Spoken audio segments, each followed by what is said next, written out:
If you're repainting a room or a hallway like this one, chances are pretty good that you're going to have some holes to fill in that wall. You know, places where pictures were hung, maybe even some shelf brackets.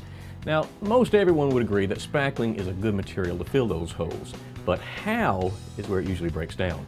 Most people just grab a putty knife, lob a little bit of spackling on there, and smooth it out. Now, if they're really diligent, they'll come back with some sandpaper and try to smooth out those bumps.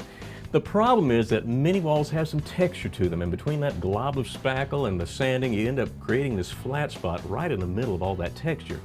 And once the paint goes on, it's just like this neon sign saying, "We filled a nail hole right here."